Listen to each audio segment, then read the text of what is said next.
Bienvenidos a todos. En este video vamos a hablar sobre el control por acción precalculada. Somos estudiantes de la Universidad del Cauca del programa de Ingeniería Automática Industrial. Les vamos a exponer mi compañero Alejandro Medina López y yo, Esteban Mauricio Pérez. Iniciando, vamos a decir qué es el control por acción precalculada. Son las perturbaciones que se compensan antes de que afecte a la variable controlada. Generalmente, en el control por realimentación es la estrategia de control que más se utiliza en las industrias del proceso. Han logrado pues como tal su aceptación por su simplicidad. Sin embargo, en algunos procesos el control por retroalimentación no proporciona como tal la función de control que se requiere. Para estos procesos debemos diseñar otros tipos de control, por el cual les vamos a hablar. El objetivo como tal de control por acción precalculada es medir las perturbaciones o compensarlas antes de que la variable controlada se desvíe del punto de control. Si se aplica esto de forma correcta, la variable controlada no se va a desviar del punto control, que es nuestro set point que le vamos a implementar. ¿Sí? En estos tipos de control se miden los disturbios antes de que entren al proceso y se calcula el valor que se requiera de la variable manipulada para mantener la variable controlada en el valor que se desea o el punto de control. Es decir, que todos los disturbios que estén entrando a nuestro proceso vamos a tratar de controlarlos, sí, por la acción precalculada para que nuestra variable de control no se afecte por los disturbios y no se salga de nuestro set point. Tenemos aquí un ejemplo de un calentador donde se mide la temperatura de entrada del gas y se compensa el efecto en la salida regulando el gas. ¿Sí? Tenemos aquí como tal en la figura, tenemos un ejemplo práctico donde podemos emplear como tal el control por acción precalculada. ¿Sí? La figura pues representa un proceso de calentamiento de agua por medio de la combustión de llama, ¿sí? De aquí abajo, que es regulada por la válvula de gas V2 en la parte inferior izquierda y una válvula de aire manual V1. ¿Sí? Nuestro control principal o por realimentación TC se encarga de controlar la temperatura por medio de la válvula V2, esta válvula de aquí abajo. Sí, pero pues si analizamos este proceso, la entrada de agua fría va a perturbar nuestra variable controlada. Por eso, si adicionamos un sensor de temperatura a la entrada de agua, nuestro controlador va a poder saber lo que sucede en la entrada, ¿sí? Y se va a anticipar a la perturbación que va a ingresar a nuestro proceso, conformando así un controlador por acción precalculada, que es básicamente lo que hemos estado hablando en el inicio. Sí, pues en la mayoría de los casos este tipo de controlador nos da suficiente exactitud. Sin embargo, pues aumentar el orden de los términos del controlador no nos da o nos mejora el índice de funcionamiento del controlador, por lo que estos modelos no son exactos. Sí, generalmente la obtención del controlador por acción precalculada se asegura un control perfecto si cumple uno de los siguientes parámetros que vamos a ver. Los modelos usados son perfectos. La perturbación medida es la única perturbación experimentada por el proceso o que el controlador sea realizable. Generalmente pues las condiciones 1 y 2 no son normalmente satisfechas y el control por acción precalculada es siempre combinado con el control realimentado cuando sea posible para asegurar cero en errores estacionarios. Tenemos aquí el siguiente ejemplo. ¿Sí? Se plantea el siguiente ejemplo. Inicialmente, el paso para diseñar un sistema de control por acción precalculada es desarrollar un modelo matemático de estado estacionario del proceso. ¿Sí? Dicho modelo es una ecuación mediante la cual se relaciona la variable manipulada con la controlada y las perturbaciones. En este ejemplo que ven en pantalla, la variable manipulada es la corriente Q1 que ingresa a nuestro sistema. ¿Sí? Y la variable controlada es X6 que sale del sistema y se supone que la corriente Q2 es el disturbio mayor. Es importante comprender este último punto, ¿sí? Ya que el control por acción precalculada se utiliza para compensar los disturbios mayores, es decir, aquellos que ocurren más frecuentemente y ocasionan grandes desviaciones en la variable controlada, ¿sí? Tenemos que generalmente la instrumentación y los recursos de ingeniería no justifican como tal la compensación de perturbaciones por medio de esta acción. Tenemos entonces, posteriormente se trata como tal la compensación de los disturbios menores. En este modelo se requiere mediante la aplicación, eh, realizamos como tal el balance de masas para el sistema para posteriormente realizar nuestra debida simulación.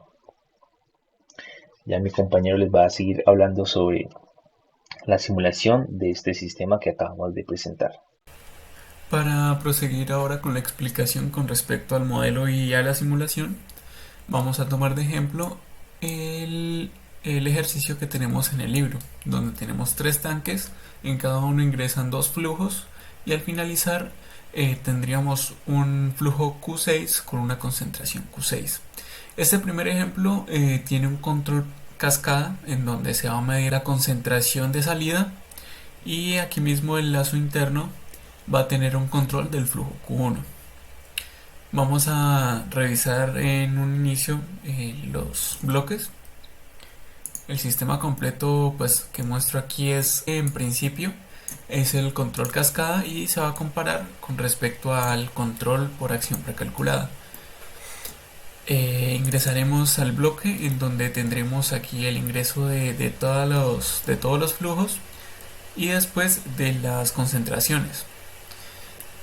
Como tenemos en este espacio el flujo Q1 lo vamos a medir y el flujo Q2 también es medible porque es el que tiene mayor perturbación, por lo tanto los demás no se consideran con una variable de desviación, sino que se considera su valor en estado estacionario. Ahora, aquí tenemos el cálculo de los flujos con respecto a un balance de masa, en donde cada tanque tiene dos ingresos y una salida. El primer tanque, como podemos ver aquí en la imagen, tiene un ingreso de Q5 y el flujo Q1, en donde sale Q3. Como podemos ver, ese mismo flujo Q3 es quien entra al siguiente tanque, al tanque 2.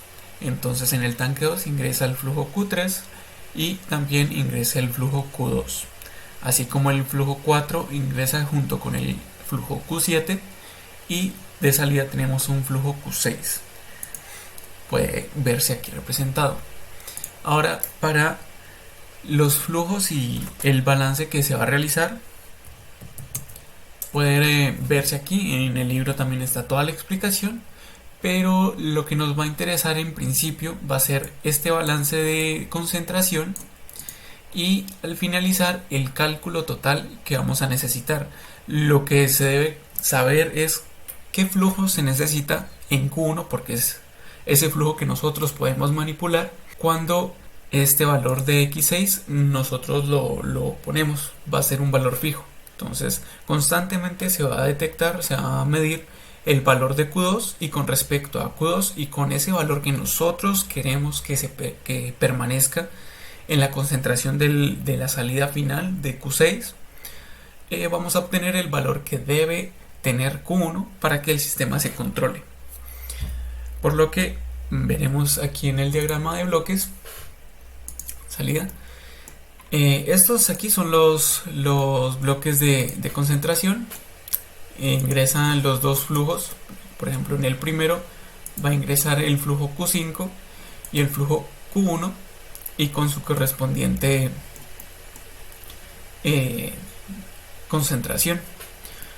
De salida tenemos la concentración del flujo 3, en donde va a ser utilizada para realimentar al siguiente tanque, donde ingresa el flujo de salida Q3, ingresa el flujo Q2 y bueno, sus correspondientes concentraciones con su realimentación. Asimismo con el flujo del tanque 3, con el balance de concentración del tanque 3. Aquí tenemos tres salidas, sería X3, X4 y X6, las concentraciones en cuanto al balance. Y también tenemos aquí el valor de variable de desviación, que es esa diferencia con respecto al valor en estado estacionario de Q1 y Q2. También tenemos aquí las entradas de X3 de variable de desviación, X4 de variable de desviación, que realmente es una realimentación que después veremos. Bueno, ahora mismo. Como podemos ver, este valor de X3 en balance se convierte en un X3 dinámico, en una concentración dinámica que se realimenta al sistema, asimismo como la concentración 4. Por último, tenemos este valor de X6 final, en donde la convertimos en una variable de desviación para después convertirlo en porcentaje y realizar una realimentación al control. Ahora, vamos a ver aquí, este es el control esclavo, es el control que tiene el lazo interno. Lo podemos ver aquí mismo. Listo. Es el control de flujo interno. Y esta es la realimentación con respecto a X6, a la concentración del flujo 6. Se puede ver aquí mismo. Entonces, aquí hay un control para el Q1. Obtenemos una variable de desviación Q1 y el control PID del lazo externo se realimenta con la concentración final. Ahora ya veremos los resultados con respecto a la simulación, pero con un bloque de control por acción precalculada. En los bloques todo lo demás es exactamente lo mismo, pero este bloque de aquí podemos ver que tiene dos entradas y una salida. La salida es Q1 en variable de desviación, que va a entrar al siguiente sistema con el controlador esclavo y se va a realimentar con esa desviación, con ese valor que cambia en Q2. Como habíamos mencionado aquí anteriormente, vemos que esta ecuación de aquí es la que nos va a decir el valor de Q1 que tiene que tener para que este valor de X6 sea fijo. Entonces, aquí ponemos como constante el valor de X6 y este bloque es simplemente la representación de la fórmula que tenemos aquí en el ejemplo del libro. Es exactamente lo mismo. Como salida, pues ya vamos a ver la comparación. La línea amarilla es correspondiente al control cascada y la línea verde es correspondiente al control por acción precalculada. Aquí podemos ver la diferencia. La conclusión es que en el primer control, para detectar esa realimentación, o sea, el cambio en la salida de concentración 6, el sistema debe esperar a que se propaguen esas perturbaciones, por lo que el sistema tarda en controlarlo y deja que se desborde, mientras que en el control por acción precalculada, la acción es instantánea al momento en el que se detecta la perturbación. Por eso mismo es mucho más suave y rápido su efecto. Con esto terminaríamos la presentación de la simulación por diagrama de bloques y una pequeña comparación. Muchas gracias.